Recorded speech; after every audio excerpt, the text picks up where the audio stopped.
हले अचे अस्सलाम वालेकुम। वालेकुम सलाम। इंशाअल्लाह खुशी खरो थण माफ कर यार। थोड़ी मेहरबानी। जो छाला खुशी खैर की तबीयत सही आ। हां यार तुंजो गाल बुधोस ॾाढो ॾुख मूंखे थियो वञी तो मुल्क हींअर नओं आई वॾा पैसा भरे करे आई यार।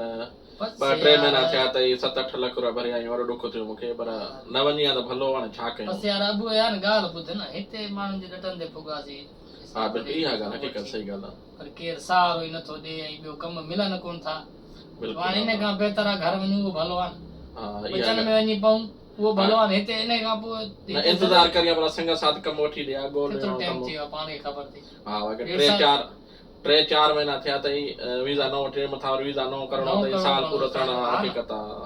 हाणे पाण हलंदासीं हाणे बाक़ी 2-3 ॾींहं मां बाहिर इन करे मुंहिंजो पुछां कुझु सामान वामान अथई न न बस सामान ना आहे ॾाढो ॾुख थियो पहिरीं ॻाल्हि त ऐं मां ॾिठो अथव यार संगत वारा काफ़ी असांजे अहिड़ा दोस्त आहिनि जीअं हाणे कमु आहे बि न उहे ख़बर छा कंदा आहिनि खपाईंदा पैसनि ते गरीब माण्हू किथां अॻे वारे तो मूंसां ॻाल्हि कई यार कमु हिकिड़ो मिले थो 2000 जो कमु आहे 2000 यार वठनि था हाणे कहिड़ो फ़ाइदो 1000 हा बसि इहा ग़लति ॻाल्हि आहे न।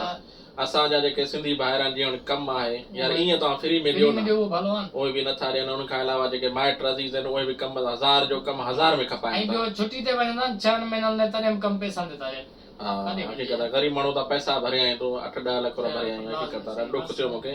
बहरहाल जेके बि संगत आहिनि ऐं उन्हनि खे असां अर्ज़ु कंदासीं अगरि तव्हां घुरायो था संगत के ऐं भाइरनि के अज़ीज़नि के अगरि तव्हां कमु आहे न ख़ुदा फ्री में कमु ॾियो कम जा पैसा न वठो कंहिंखे रोज़ी में हणनि ऐं सवाब बि आहे ऐं केॾो माना गुरबत जे करे हिते आई पैसा भरे आई ऐं दरपदर थी हाणे मुल्क वञी थो केॾो परेशान हूंदो सही फैमिली वारा आहिनि जेके कर्ज़ करे 8-10 लख माण्हू कैश हुजनि थो कारोबार करे न माण्हू कर्ज़ करे हिते पहुचे थो पोइ इन खां पोइ हिते जेके संगत आहे जीअं कमु आहे उहे पैसनि सां ॾियनि था पोइ तव्हां 1000 ते तव्हां बंगलो कोन ठाहींदव ख़ुदा जीअं वरी कमु आहे ग़रीबनि खे कमु वठी ॾे ऐं पैसा न वठो कम जा भले 500 जो कमु आहे 1000 जो कमु आहे तव्हां फ्री में वठी ॾियो अलाह कंहिंखे रोज़ी ॾे त बहितर आहे तव्हांखे अजुर मिलंदो पैसनि खां वधीक अजुर आहे कंहिंजो हेल्प करणु वॾी ॻाल्हि आहे। हीअ तव्हांखे असां हथ ॿधी अर्ज़ु था कयूं कंहिं ग़रीब खे